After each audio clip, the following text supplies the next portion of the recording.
You're seeing it here. Guys, welcome to FL Studio once again. This is the project file for Say It With Me. E minor, 146 BPM, and then on the second part, 125 BPM.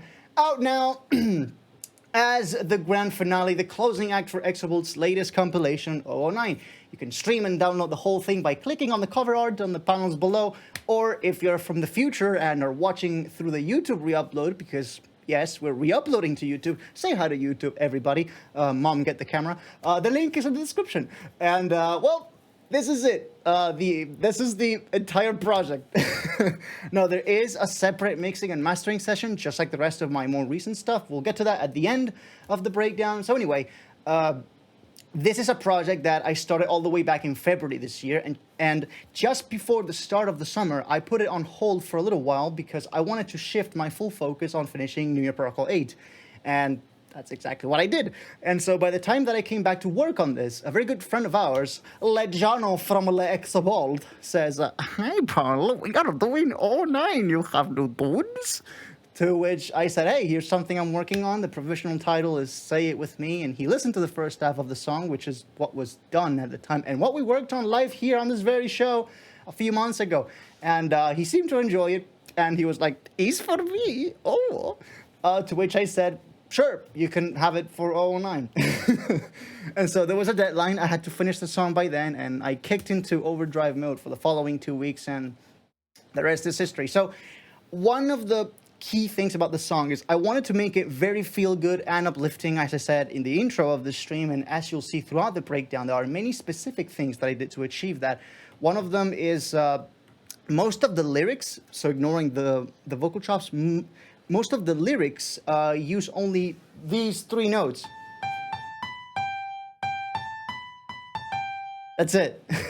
And there are 2 main reasons for this. The first one is it makes it extremely easy to sing along with the track, and if you can sing it or hum it, it becomes much more relatable, which is what this whole thing is about.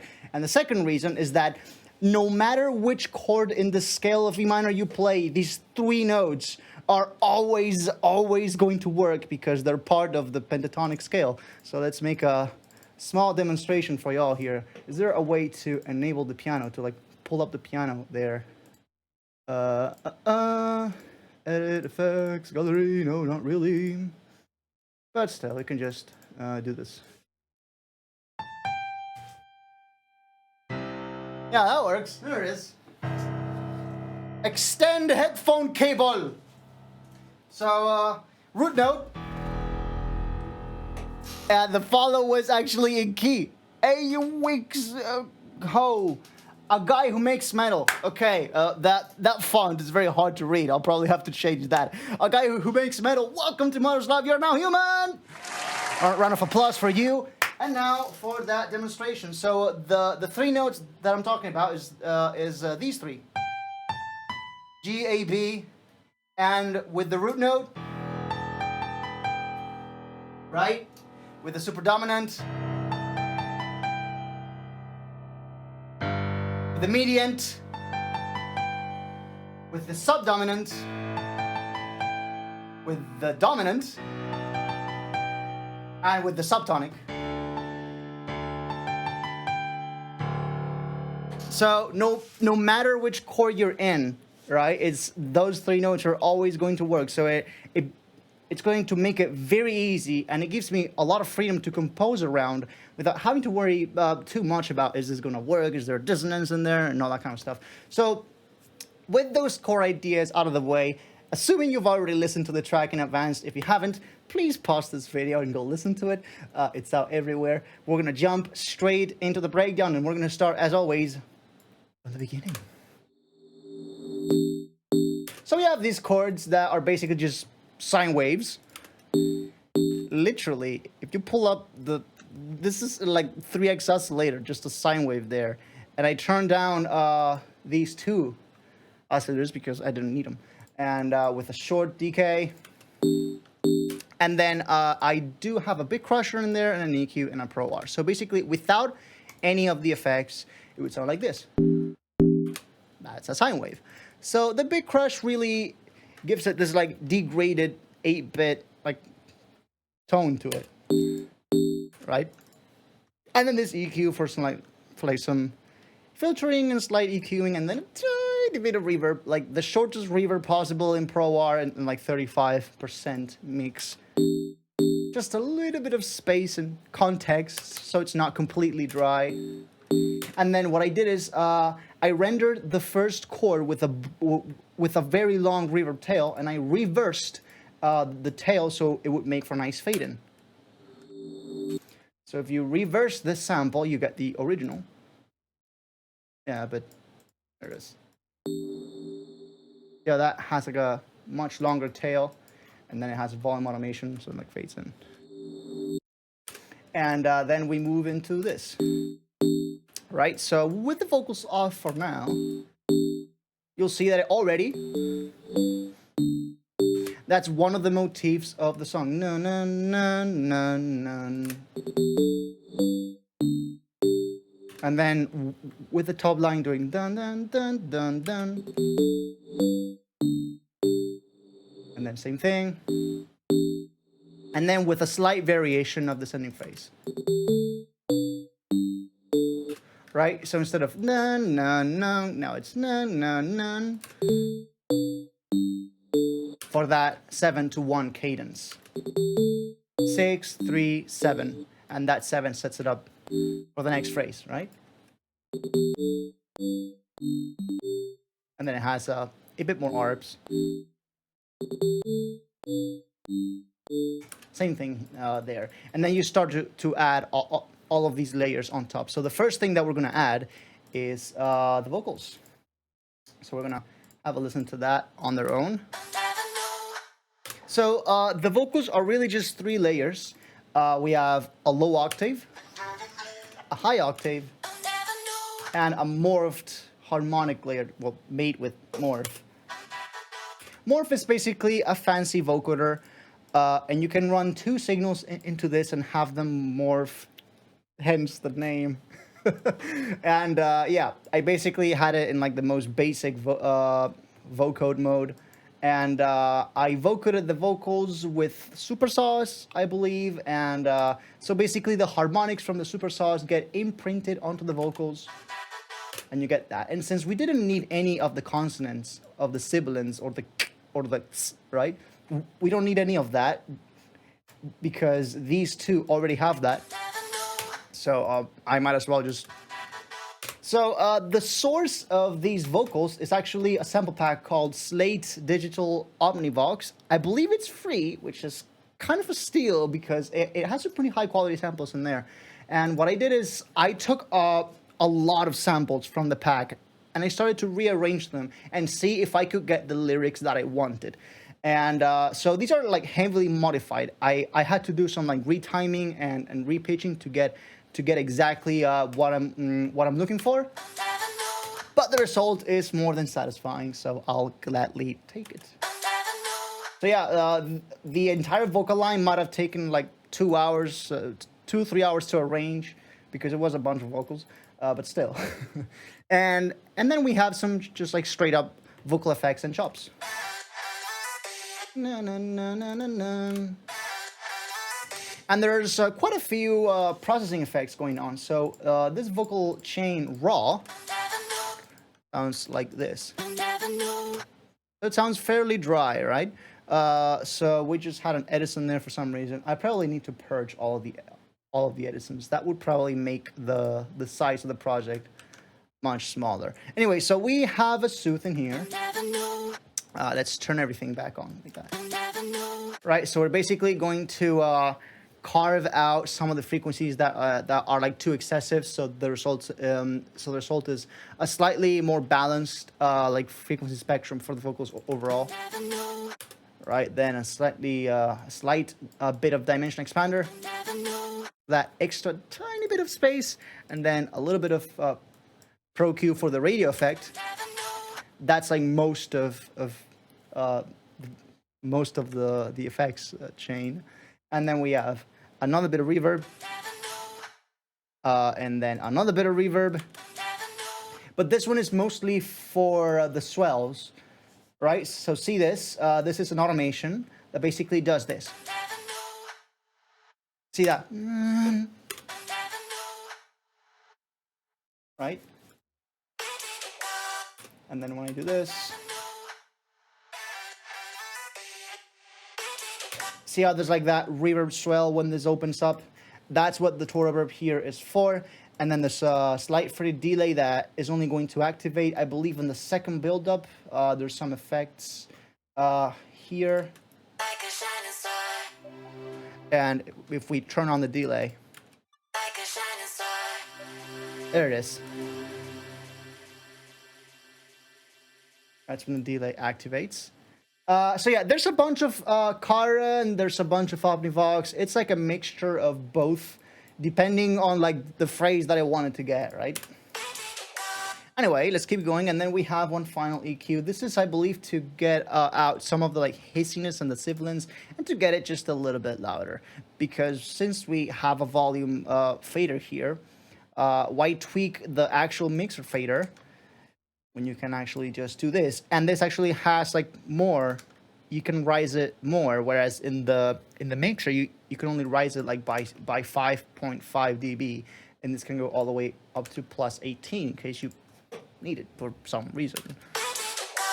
So yeah, that's the final processing chain for the vocals, and let's keep going. So you'll see as we add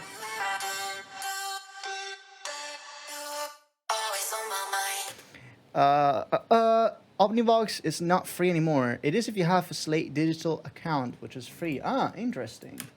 Well, when I got it, it was free. I don't know about now because, well, I don't go back and check the stuff that I've already bought. I just forget about it. So we have an ARP that is basically the exact same patch as this. It's the same sine wave, but just with a slightly shorter decay. So see how the decay is now shorter, and it has the slightest bit of attack.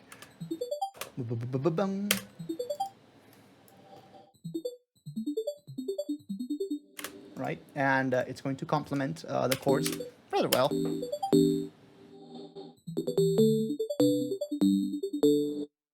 And then the piano comes in. It's basically going to do the exact same as the intro chords. And then maybe do a couple more add-ons here and there.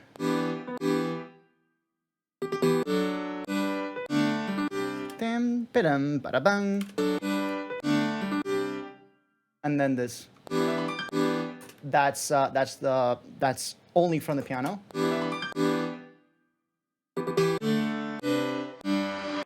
But for the most part, it does the same stuff as the intro chords, and then the ARP again coming in.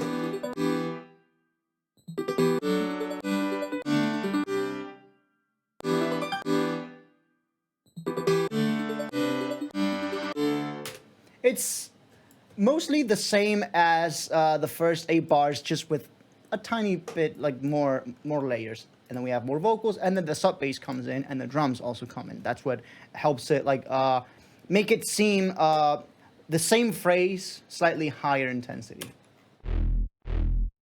So it's basically a D-pad. D-pad that's being filtered out every so often, so we see that meow, meow.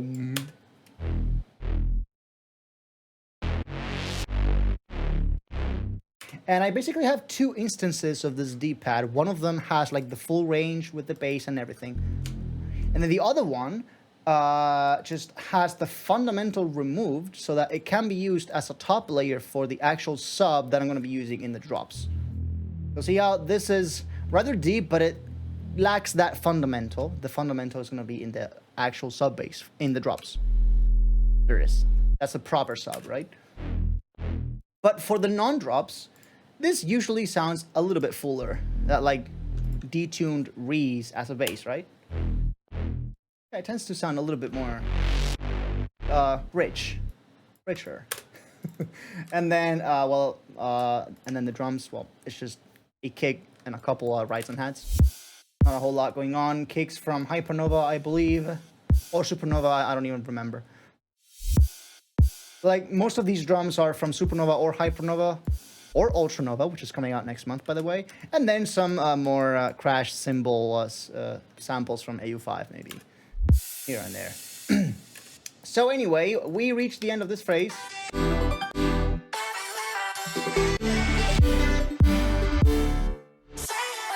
And And then just 20 seconds in already getting in that say it with me phrase just to make sure it stays seared into your mind.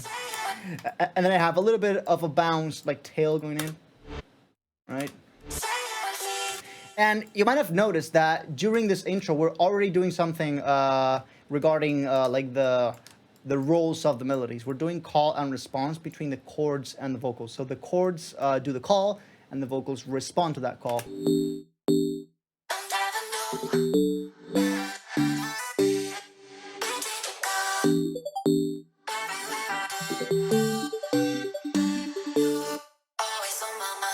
Right?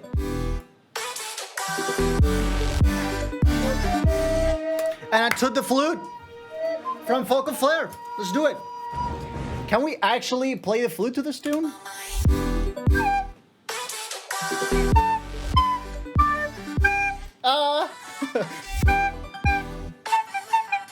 See, the melody is so simple. You can play it with a single hand on a flute. It's that simple.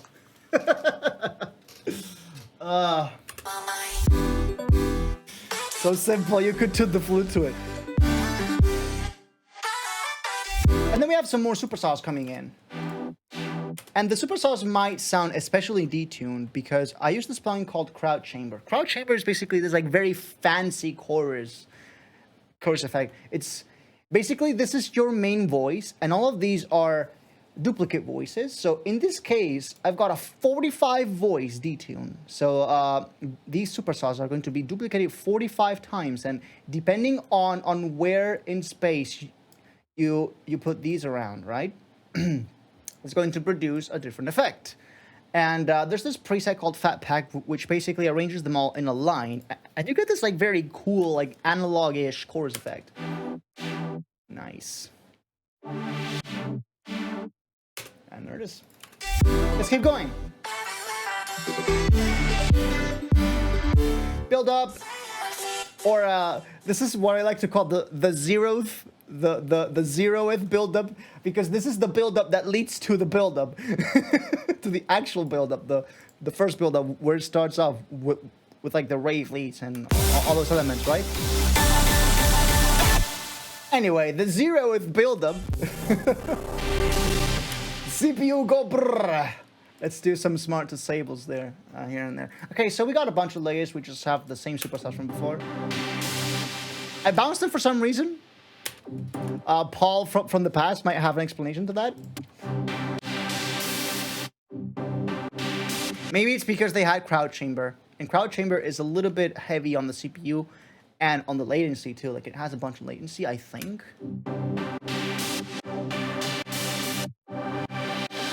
So I just bounce them for goodness sake. And then we already started to tease in some of the vocal chops that will be in the actual build-up.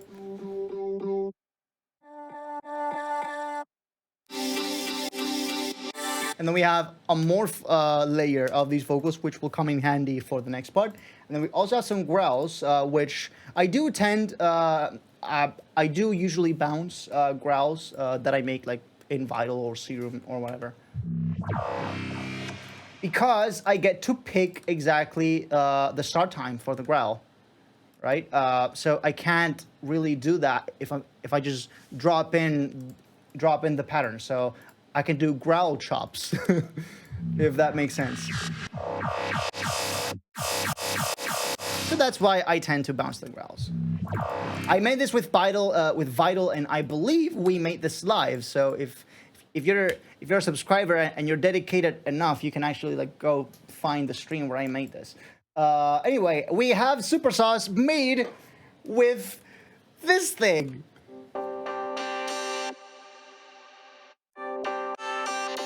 I believe this is the first song where I used an automaton as an instrument. Anyway, I basically recorded a one-shot, and well, I built up chords with that, and then I made him. Right, I did some melody variations, and then it rises with that fifth, ninth, and then fifth again. Dun, dun, dun. Right, for that rise in tension, and some arps again, and some sub, and just everything together.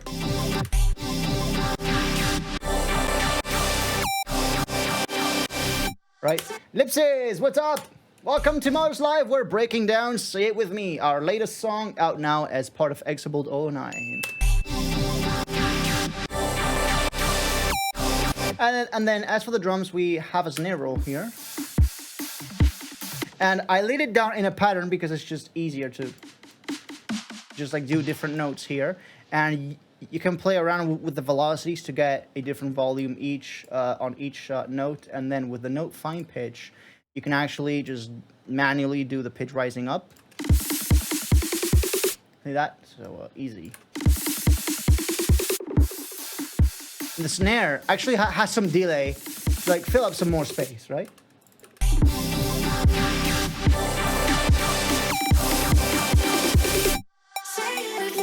So again, normal layer and color layer.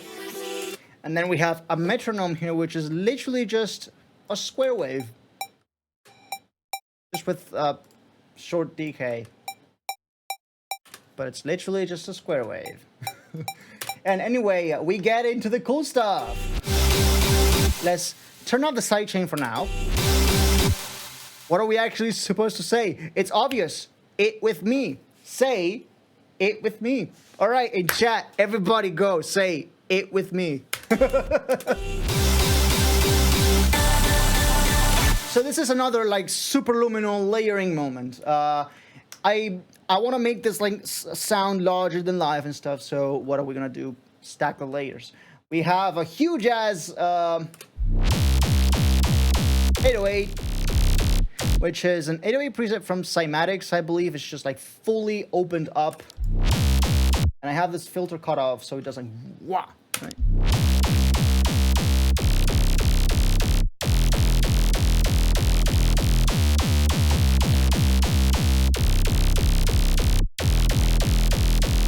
Again, and maybe it might have a bit of a chorus, like to make it a tad bit wider, a destructor for some added distortion, an all-pass phase to make it a little bit more like dispersy, and the filter for reasons that I've already covered.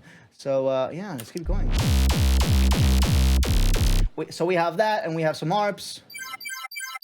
I don't actually remember how I made this, but I'm pretty sure it must have been an ARP, voced it with something either through Morph or I just don't know. Okay, I can't remember how I made this, but just know that this is gonna be an Ultra Nova, so stay tuned for the pack when it comes out.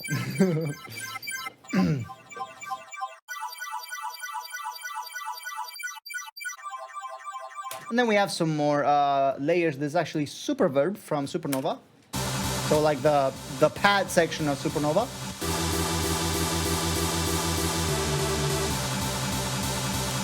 And one more. And then we have some pads from Nair actually. Here and there. And then we have the regular vocal chops. Some panning automations going on here, as you can see.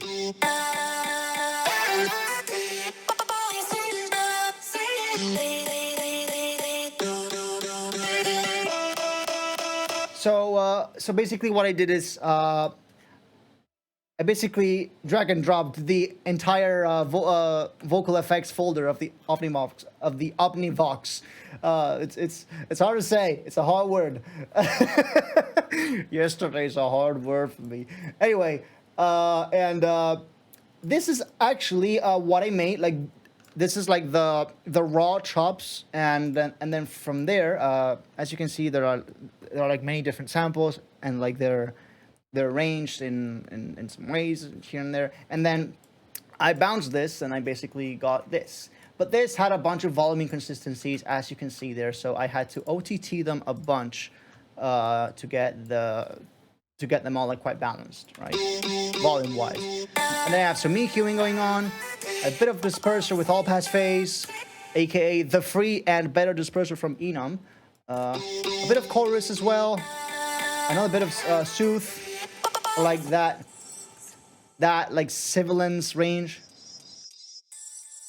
A little bit painful there, so might as well smooth that out. And a little bit of reverb to wrap it up. And that, coupled with the morph layer, we basically get that. And then the rave lead is just a detuned saw with a bunch of compression and reverb.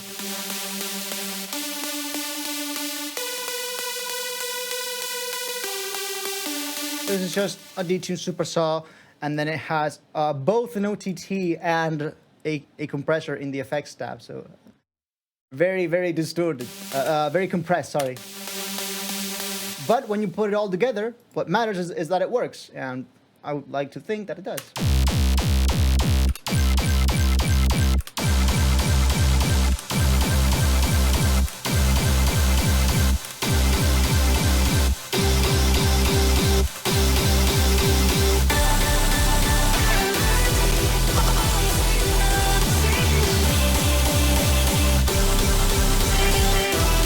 And this lead is basically doing the same line as the vocal chops. So the vocal chops is doing na na na na na na na na na na na na, and the lead the same. And then there's one point at which they do start to diverge, like here. But then they rejoin, right? And then here they diverge again. So it's like they do the same, and then they diverge, and then they rejoin, and then they diverge again. And then with the hats and the crowd noises, you can actually fill quite a bunch of space there. Like, make it sound all larger, especially when like there's like crowd cheering sounds. It's quite a bit of atmosphere to the whole thing.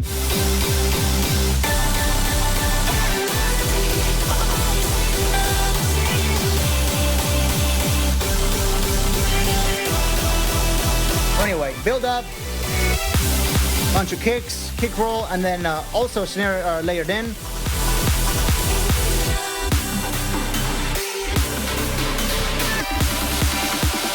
And basically what's happening here is the exact same thing as the 0th buildup.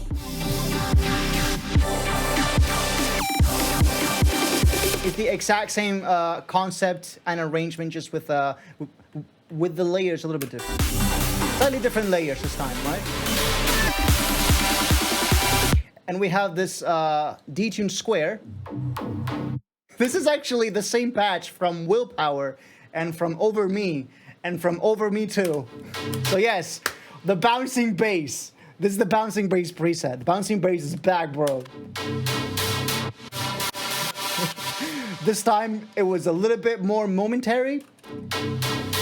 But nonetheless, you can also hear it at the start of the first drop. It's like you almost think it's gonna be Over Me 3, but no. But not really. And then we just have a pre-drop, which is it's just a basic saw wave with a little bit of flanger. There it is.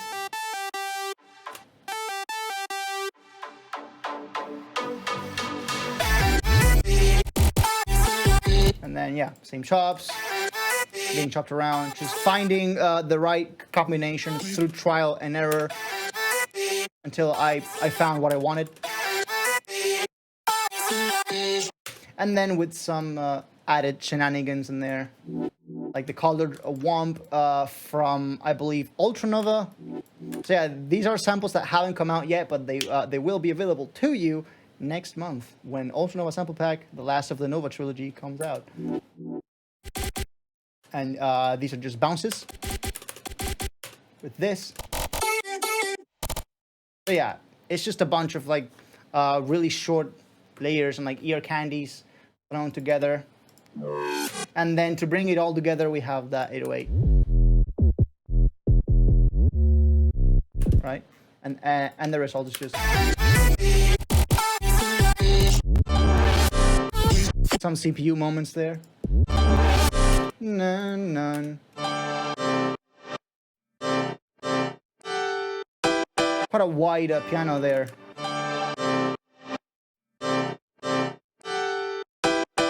The piano is actually pretty dry because, well, it's a dry drop. It has to sound like minimal, right? The piano will have time to get wet, as corny as that sounds, later on. But for now, the first drop sounds rather minimal and like dry, and the piano has to stay that way.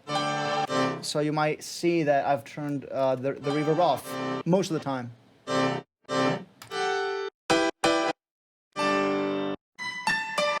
And then with the supersaws, I'll just upping that.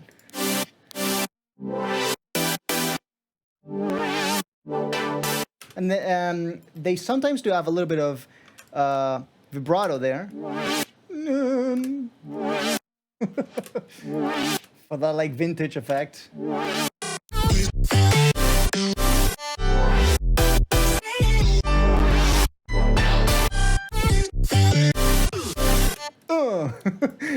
I actually ripped this off from an A5 song, Don't Tell Austin. This is from his song Energize, which he dropped all the way back in 2017, I believe. Yeah, I ripped that off because it made for a great filler sound, so just why not? I believe this sample is also in Oblivion and Paracosm, I believe. Don't quote me on that, but I think I've used it before. Yeah, it's just a great filler. And then I did use some more automaton sounds here. There it is. As fillers too. And we have some more vital basses. Meow, meow, meow, meow. And then with some vocals helping that, like, as a layer. Right.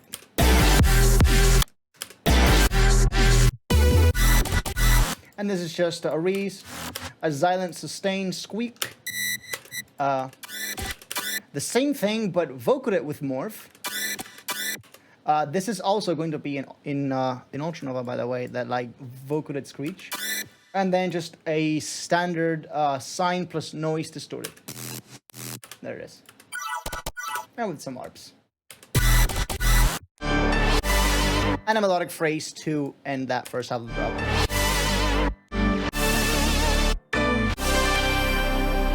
Then you can actually see that vocal chop shining through. Like the automaton actually gets the spotlight for a second there.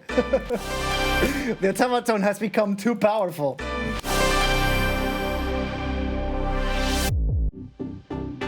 And then I bounced some more morphed chords.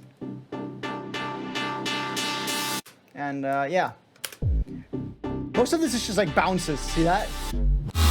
And then there's a silent whomp there, whoom. And then a filter bass coming in. And I believe these are also from Ultranova. Yeah.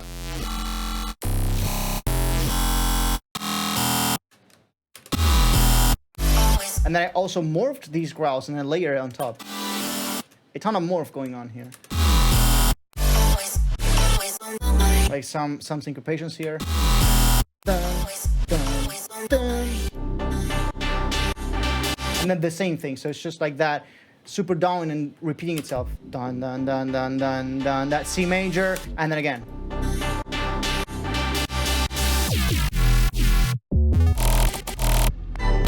And Xperry, thank you so much for the follow. You're now human. Welcome to Modus Live.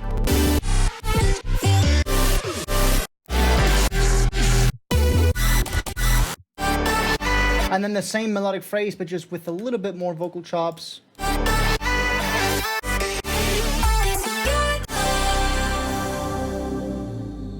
And as for the drums, it's just cake and rimshot. So there's a bunch of hat loops from Ultranova. This is also going to be in Ultranova. Snare rimshot 1, I think it is. Which is beautiful. And then some water foley, also from Ultranova, I believe. Yep, there is. So yeah, lots of Ultranova stuff to look out for here. A lot of the song is going to be in Ultranova. and then the AU5 crashes.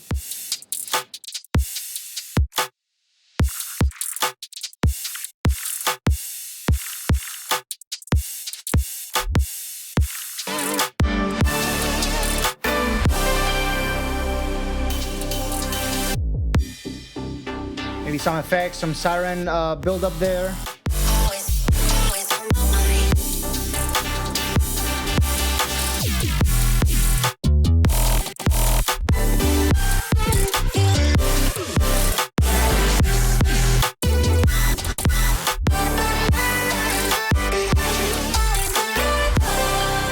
And the chords kind of cool down. It all cools down. And the soft drop helps with that, like, it helps you, the tension goes down, right? And then back to breakdown. Rather short breakdown, actually. So we actually go back to mostly the same thing from the intro. Dun, dun, dun, dun, dun, dun, dun. But then there's some more variations here. Actually, I have some strange chords for once.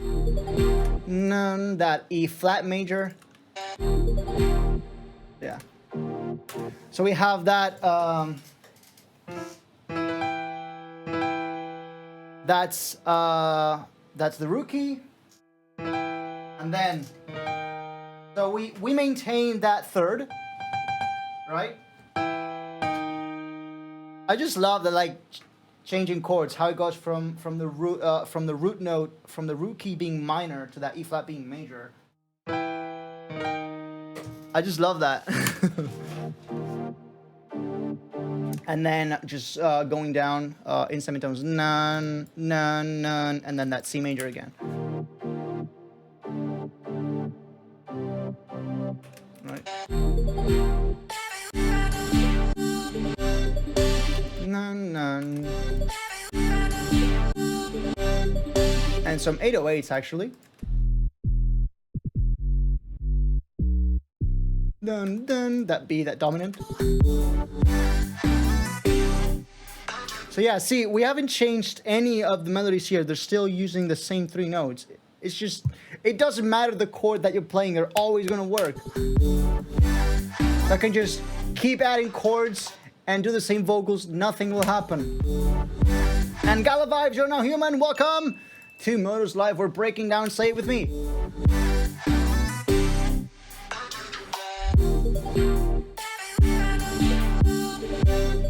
Cool down moment.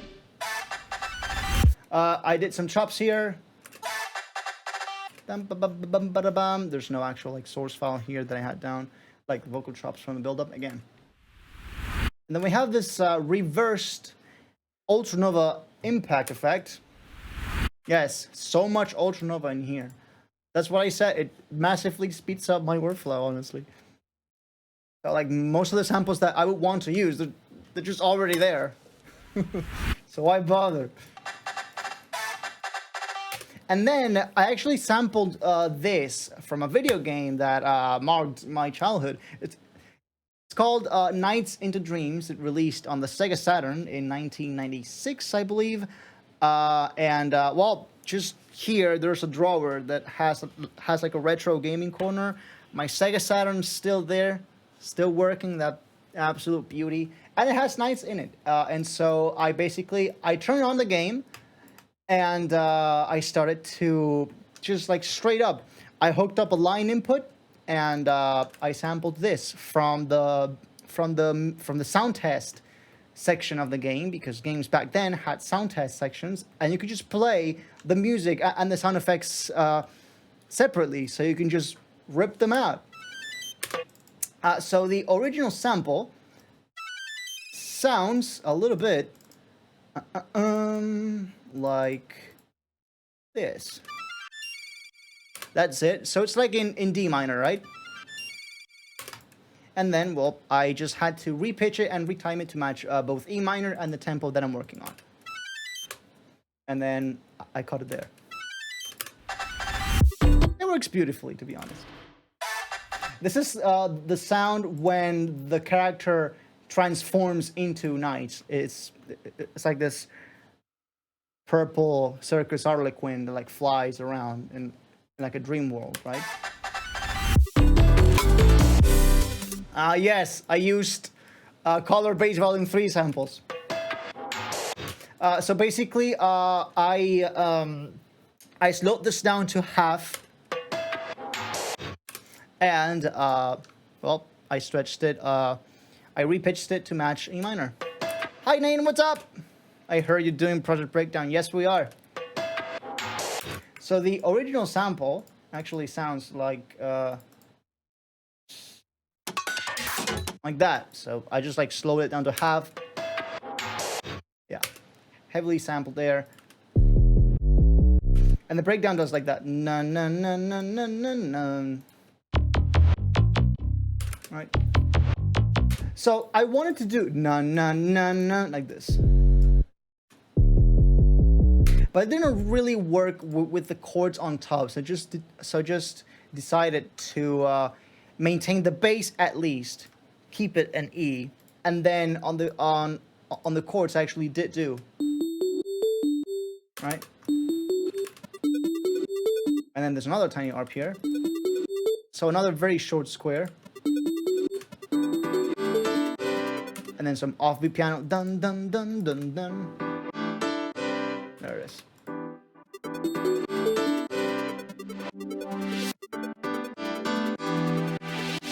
And some new vocals, Don't Let Me Go. Don't let me go. And then Remember Me Like a Shining Star, which is probably the like highlight moment of the song. It just says Remember Me Like a Shining Star. Just how deep is that, bro? So I basically have the whole chain here, and I bounced the whole thing. Right? Like a shining star. And then I do have some additional effects here. Remember me like a shining star. So, and as for the breakdown, we actually have the metallic, the micro metal snare from Chime, also from Color Bass Volume 3, the pre-save sample pack,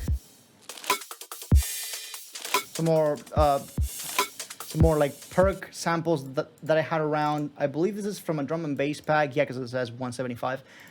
So I must have just downsampled them to 146. Some claps from, I believe this is Glitch with Friends, a pack that I've got there, yeah, Glitch with Friends. I believe they're putting out Glitch with Friends Volume 3, so that's actually going to be interesting. Or at least so I heard.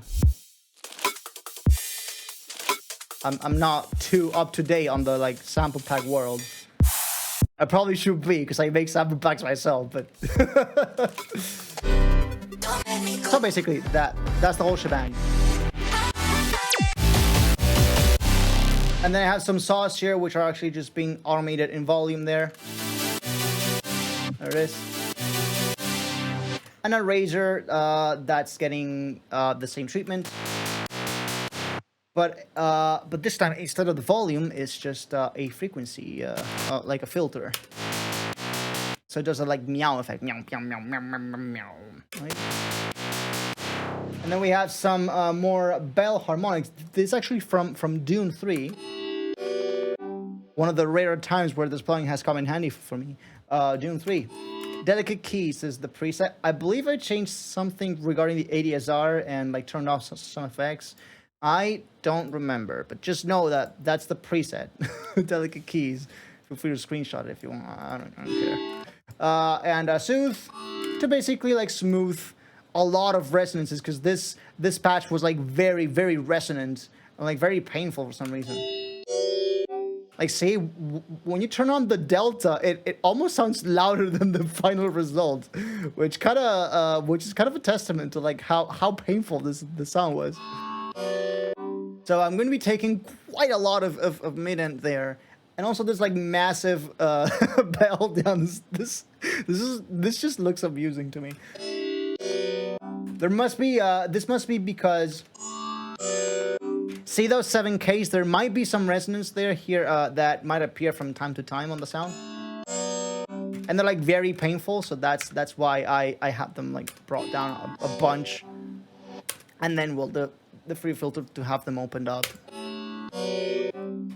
Right, and sauce, the 808 breakdown, and this says side plug, but it's like a merged pattern of like multiple things. So it has a side plug as an offbeat plug as an offbeat bass plug for the second drop, but it also has a bass with modo bass, the infamous, the famed modus bass. It's just a bass guitar plugin that just so happens to be called modo bass. Okay.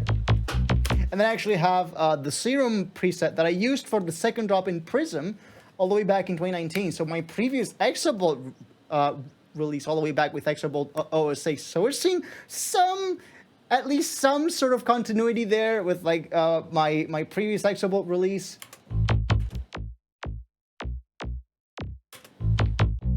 So yeah, the same sound from the second drop in Prism is also present here. And yeah, that's just...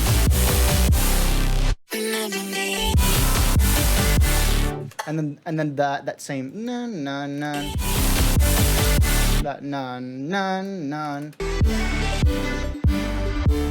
exact same cadence, just a little bit later and with more layers for high intensity. And then this part is not going to play properly here, and you're gonna see why. Look at this corner of the... Yeah, there it is.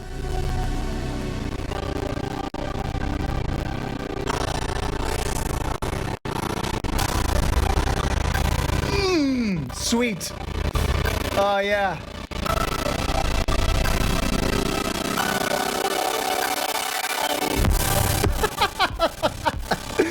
Perfect mix.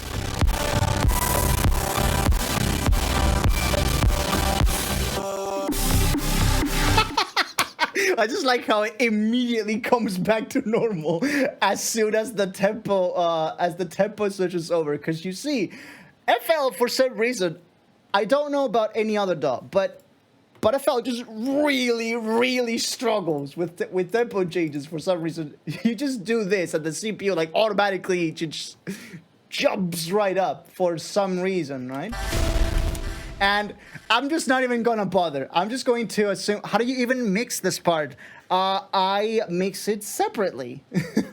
And like, for some things, I just have some common like things to take in mind. So I usually EQ my pianos all the same. The supersaws general rule of thumb is you high pass around 100-ish hertz, so you don't get that much bass in there because there's already a sub in there, and then take a little bit of 6K, 7K for a little bit less hiss. The music box generally doesn't need a whole lot of EQ. It tends to sound pretty good out of the box, and the soprano just needs a standard female voice EQ. I just tend to mix these things separately, and usually when you put them all together, they will work.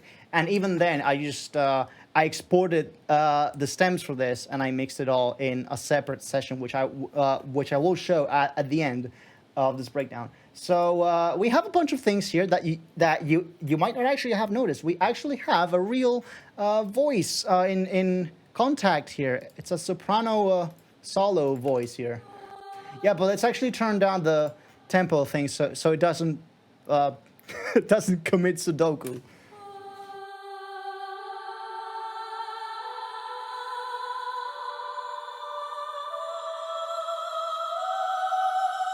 Why do you choose 146? 146 has historically been the modus BPM. It's like this halfway point between 140 and 150 where it's not too fast, right? But it's not too slow either. It's like the absolutely perfect middle ground for modus tunes. Some tunes, like Superluminal, for example, they are 150, but that's because they're usually like more like ravey, like more hard hitting, more violent. And for the more melodic stuff, if you went with 140, they would be a little bit too slow, and you wouldn't quite be getting that same tension.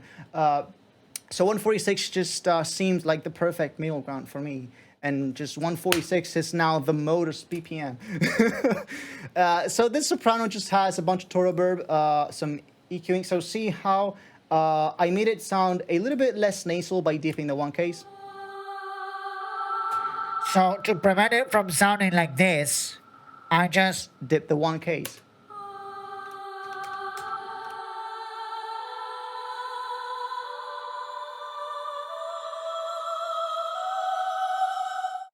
And then we have a pretty balance there somewhere in the universe. There it is. To mute it when the actual buildup comes around. So we have that. We have a music box. Yes. Yeah, this just has Pro Warp. It doesn't even have an EQ.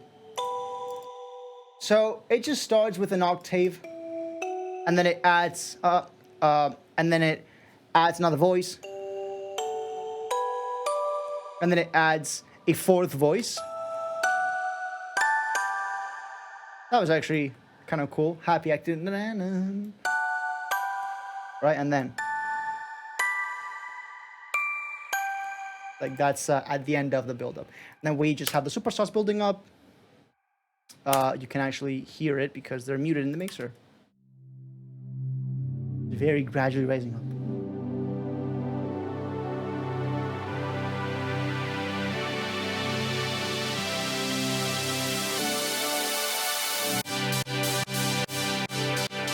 So this, the tempo automation is off because if not, my PC would implode. But yeah, going MLG feedback hasn't started yet.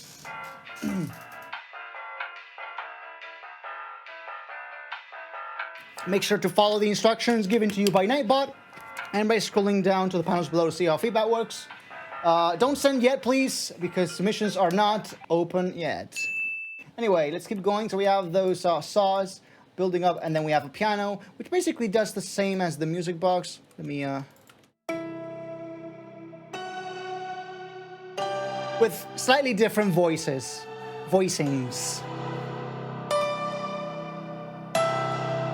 And then it has the like hanging that C major persisting, na, na, na, na. So the chords are changing, the bass stays the same. So this is C major.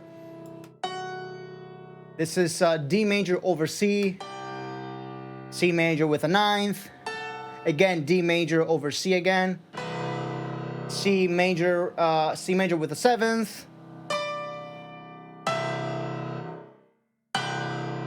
right? So this is a constant C major, D major over C, C major, D major over C, all the time. Nah. But that allows the voice to go up. Na, na, na, na, na, na, na, na, na, na, right? And the Phoenix, thanks so much for the follow. You're now human. Welcome to Modus Live. Another ding. Lots of dings. No, not that.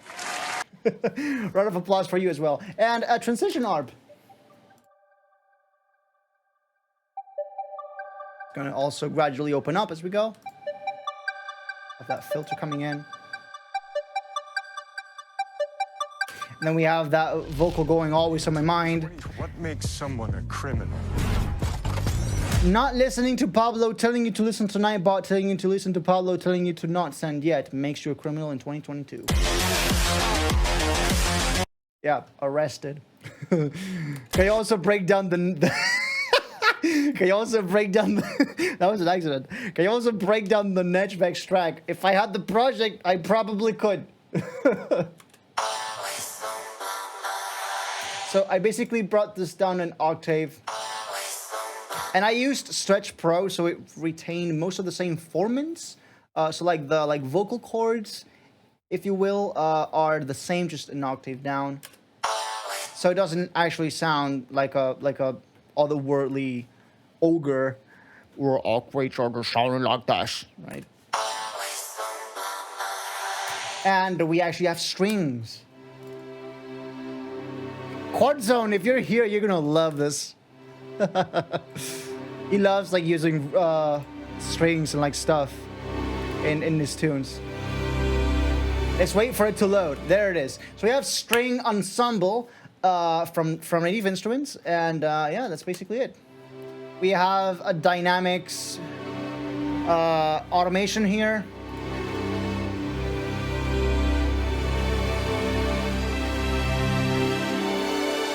Can actually find it. Super sauce, piano, where is it?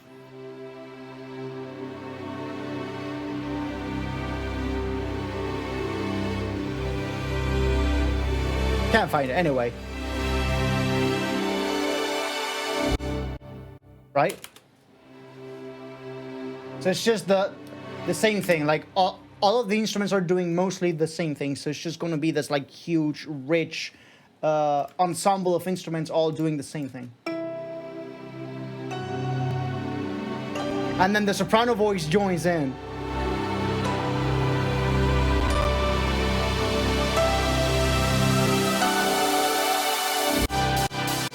And that sets up na na.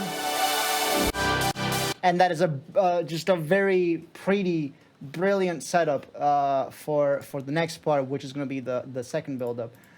So yeah.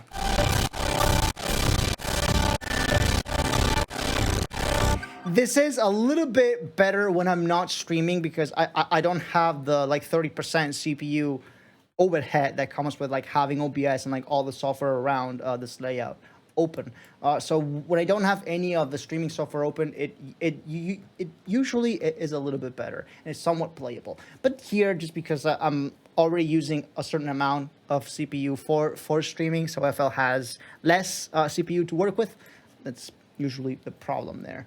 So yeah, it's basically the same thing, and even into the start of the second build-up, it's still going down in tempo. It only really settles at 125 by this point. And it just reprices this.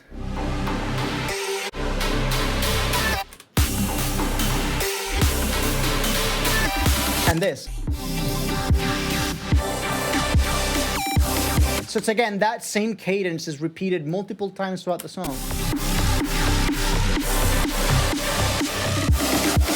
This room again. And this time we get a zapper.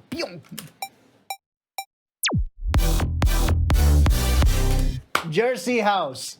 So you know the Jersey drum pattern. Dun, dun, dun, dun, dun, right? I basically did that but in house. Because why the fuck not?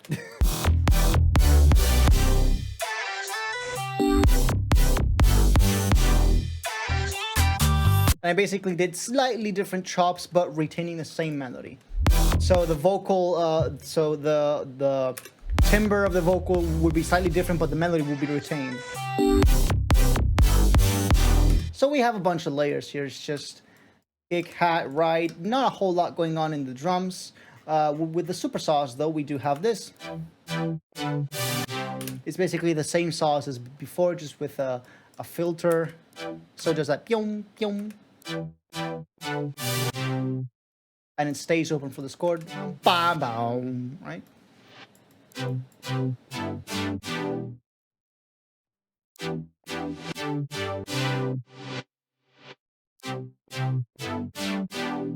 And then we have these. So again, what I mentioned. And then we have those sine waves from the intro as well, but they no longer have that decay. Now they're just sustains. We can actually just do done, right? So they're being used as filler there. This one is actually muted until here, so I could remove it, but for the sake of just historically maintaining that sample in there, like just the chords, just keep it there in case I need to use them at a later date. I don't know. Who knows? Anyway, for preservation's sake, I would say. So this is where the side plug and the bass really comes in. So you have that sub and the plug doing bum bum bum bum bum bum bum, right? So if you measure it with a metronome, bum bum bum, so that it does that offbeat thing. And then we have some more layers. These are from I took these from a Glitch Playground sample over on my Ultranova sample pack again. And then here's a layer from Engine Start. I took the main bass from Engine Start And I low passed it a bunch, so it could just be used as a bass layer because I didn't need the rest of the harmonics. What's your favorite album at the moment? Modus No Limits LP. Just kidding. That's my own album. Probably like We Are Dust, like Divinorum. They're right up there. I don't have a single favorite album. I would say I have more like a favorite song, favorite single, which would be AU5 Snowblind. But yeah. As for albums, there are quite a few that I do enjoy. Picks in a Box, by the way, welcome to Moons Live. We're breaking down my latest song, Say It With Me. Yeah. When you put it all together, that's how it sounds. So the melody is just this like 2 parts, dun, dun, dun, dun, dun. So it's like 2 part, like call and response, right? And then the response is dun, dun, dun, dun, dun. So they both end at the same note. And then a different one, dun, dun, dun, dun, dun.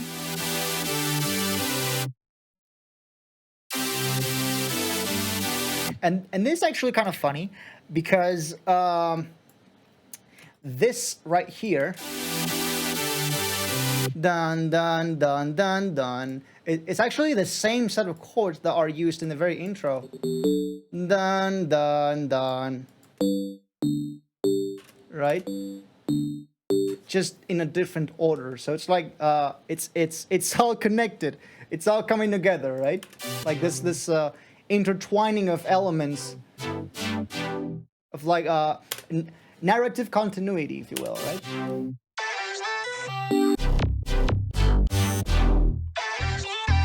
Bam, bam, bam, bam, bam. Your love. And then we have the like bass fill solo. Again, modo bass, the modus bass.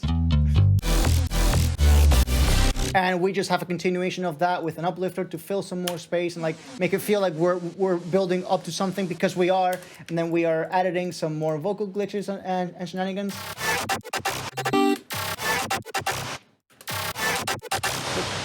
There's actually some in Fowler basses here as well, so yeah. Fowler, David and Izzy, if any of you are here, you were used in the making of this tune. Quite prominently in the second drop, might I add. Like this entire yellow bass line, that is your bass layer.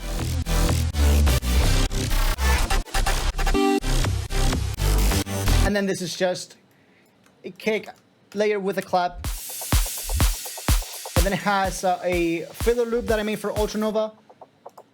It's a great filler loop. It's like very minimal, but it like adds so much rhythm to things.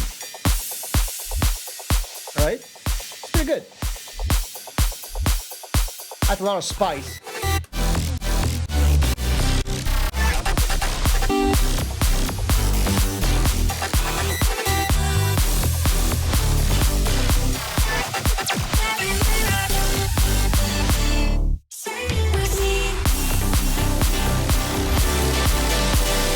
All right, we've arrived at what I think is the most important part, the coda, the ending part, the goodbye section, if you will. All right, so you might have noticed that when it says "Say It With Me" and we arrive at the first build-up,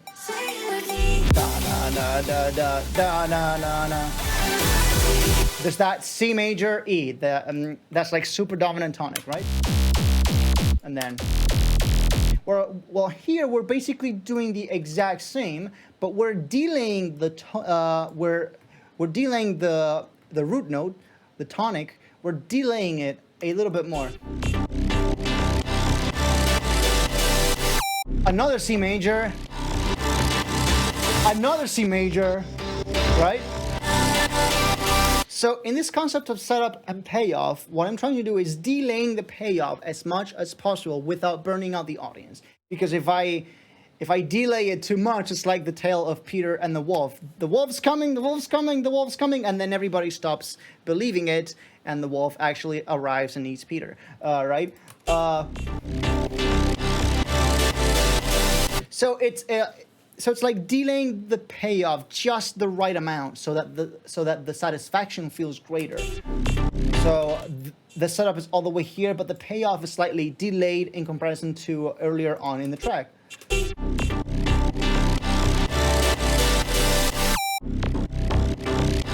And on each phrase of that C major, I'm gonna be changing up the layers ever so slightly. So here we have some saws here, and then we have the detuned square from the beginning of the first drop, and then for the third and final phrase of C major, we're adding those vocal chops again, right? And then finally that E minor arrives. Satisfaction, but guess what? It's not over yet. Dun dun dun. Because there's this final ending phrase. So now we switch from C major to a never before seen chord in this kind of section, which is that A minor. That really tells you the song's coming to an end. It's the metaphorical. It's a metaphorical goodbye. The song is saying goodbye, right? Like, this is it. This is the final goodbye, right?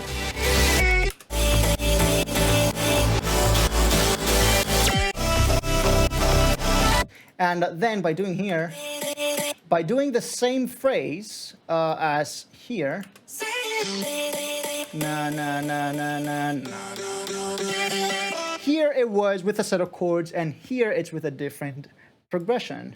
We have that A minor,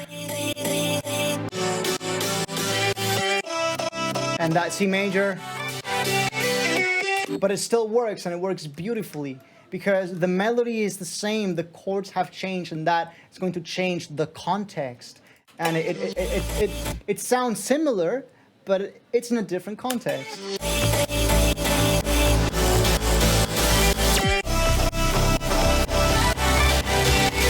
And then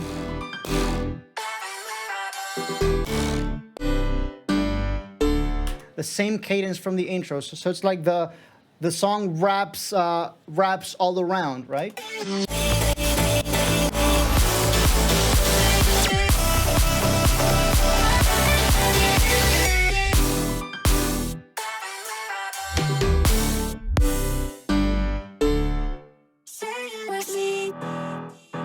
And then piano solo for the end.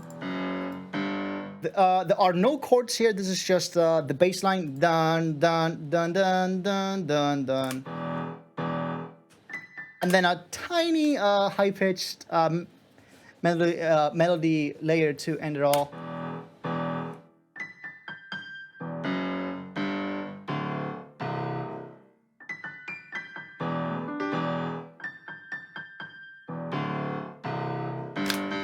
Whoops. And there is that final na na na na, say it with me. That's it.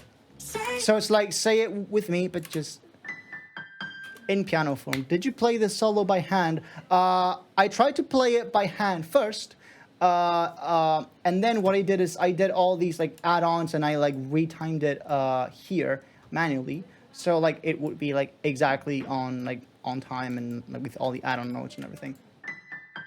There it is.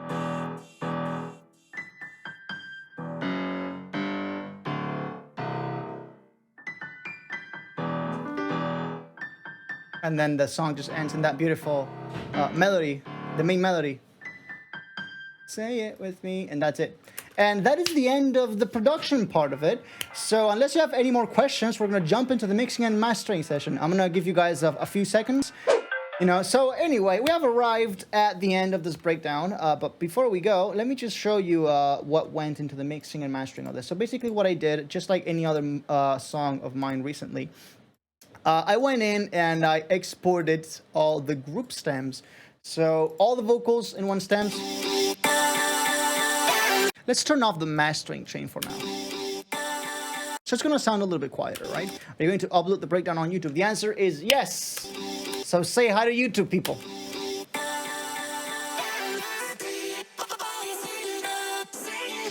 Because sharing is caring. So the vocals all in one stem, and then all the instruments except the sub on their own stem. And let's honk the automaton. Dun, dun.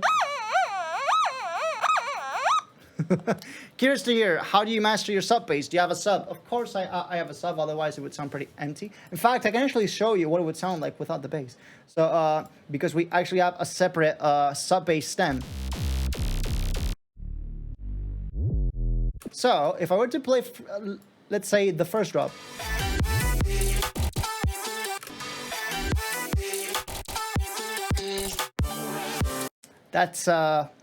That's pretty lame. That's pretty dull, right?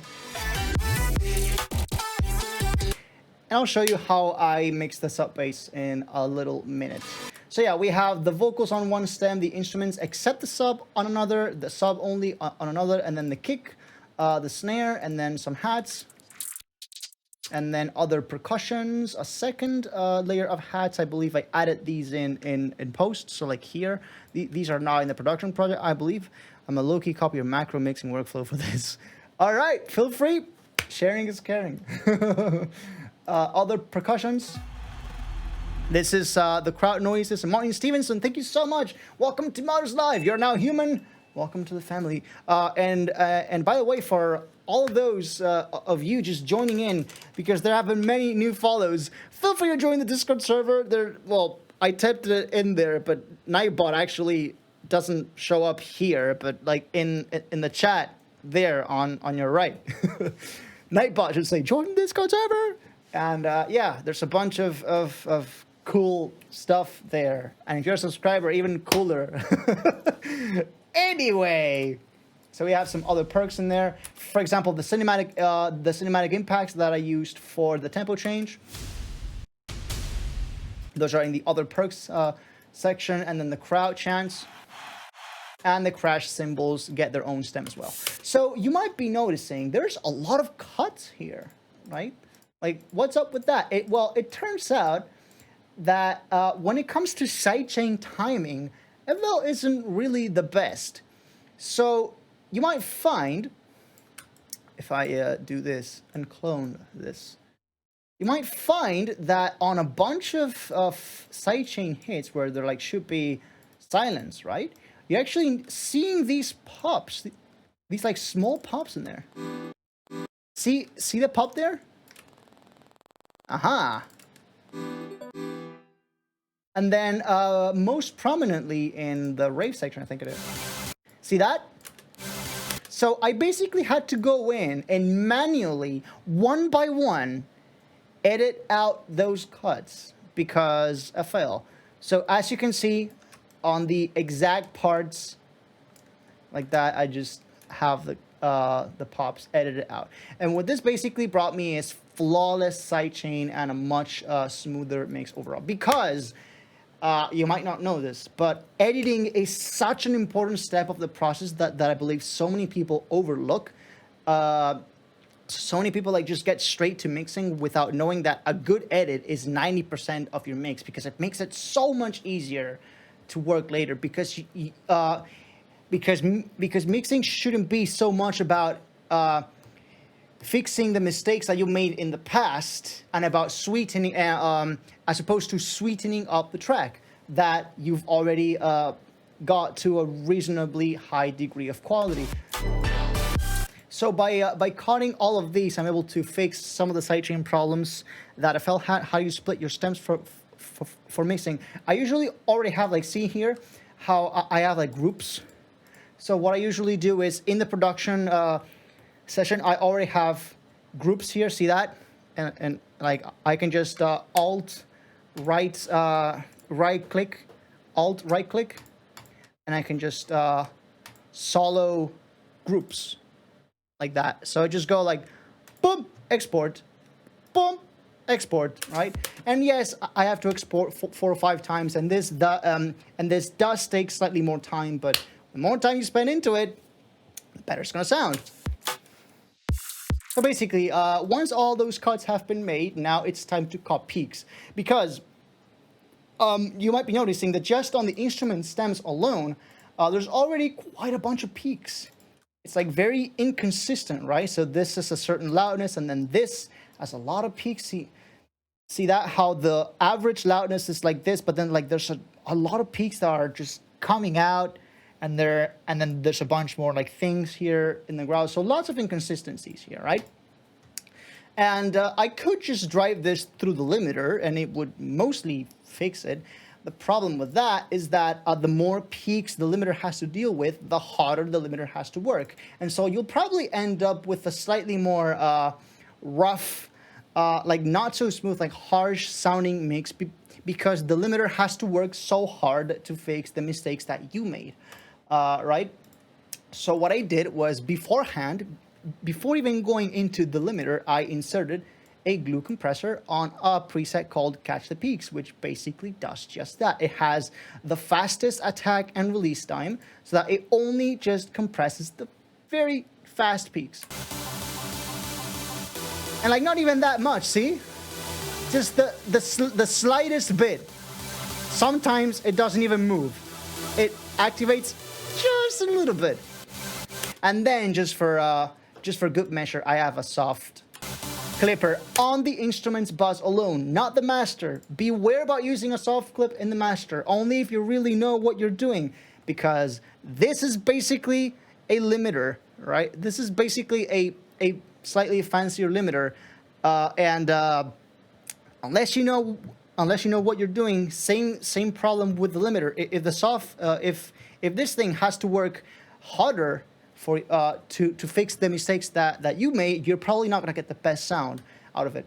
So see how we're getting this like incredibly peaky sound here? Well, I have a track meter here to show you that once you've added all these effects, the peaking is actually way reduced.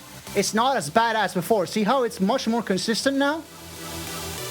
It doesn't peak as high, right? And same thing here. See that? See how here there was a massive jump, and now here it's like almost at the same ballpark?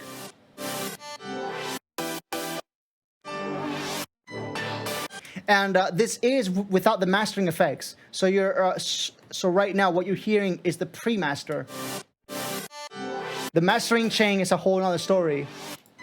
So basically, I'm going to repeat this process on all of the stems, just cutting peaks to make sure the end result, when it arrives at the limiter, we've cut as many of these peaks as possible. So the result is like a very like smooth waveform, and thus the limiter has to work a lot less, and so you get a much more smooth, consistent sound.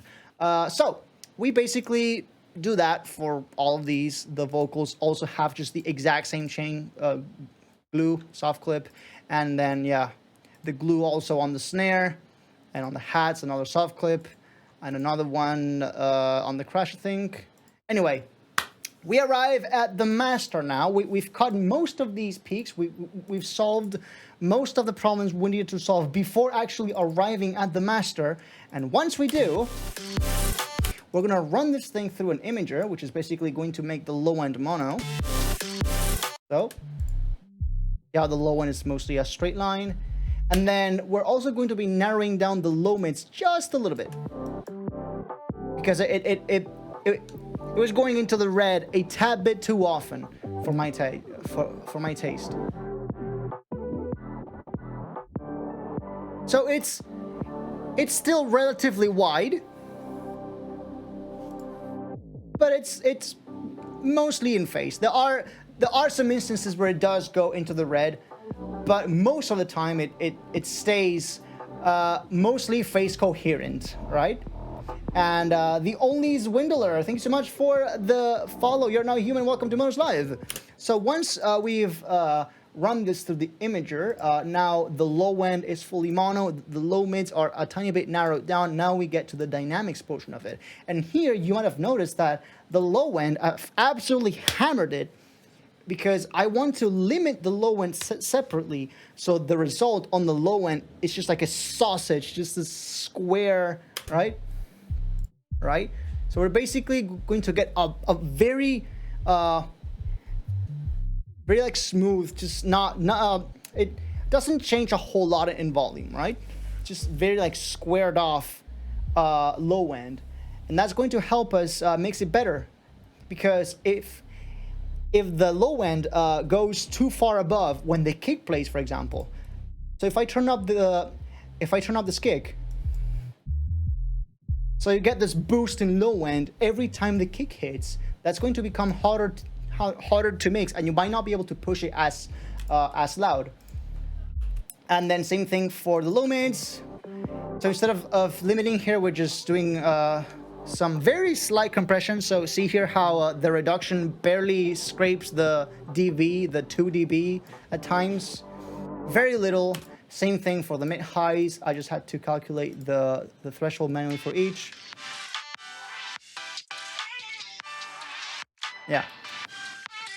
That's mostly it. That's F12 for good measure. There it is. And then for the top end, same thing.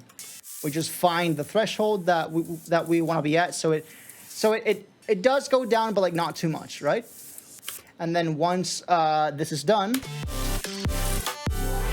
we already get a very consistent sound, and this hasn't even arrived at the limiter yet. So we're basically setting it up. So the limiter has to do the least work, so we can just push it to like as far as it can go. Then we have a slight bit of like broad strokes EQ. See that little bit of top end, that like brightness, that air, and then a little bit less 300-ish to just take away a little bit of boominess out of the mix. And then finally we arrive at the limiter, and once we have, it's just the result has already been smoothed out so much that the limiter has to work very little to push it as far as we can, as far as we want. And it just sounds the same but louder. There's no over compression or pumping going on, because there are no like super loud peaks that the limiter has to take care of. Everything has been smoothed out beforehand, so the limiter doesn't have to do as much work. And then with Pro L, so this is a limiter on top of a limiter, but like really the only reason that I do this is because this limiter doesn't have true peak capabilities, and this one does. So I'm not really boosting the gain at all on this. This is just to limit it to minus 0.1 in the analog domain.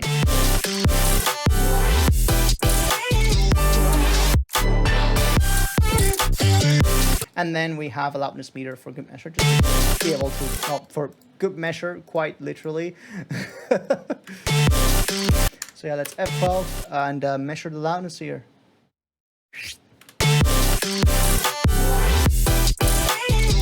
Pretty good. Drop a gain limiter setting for true peak for streaming, minus 0.1. Yeah. And even then, when it goes through SoundCloud compression, it's gonna fuck it up. But just to make sure that from my side, I haven't made any mistakes. If it sounds bad, it's on SoundCloud. It's not on me, okay? Because SoundCloud is trash anyway. At least how they compress their sound and how they haven't changed their interface in like 84 years. So we're able to get it reasonably loud and see how the true peak maximum never really goes above 0. It's just, it stays limited, because that's what should be happening. We're basically able to get it reasonably loud within like -4 to maybe the high -3s.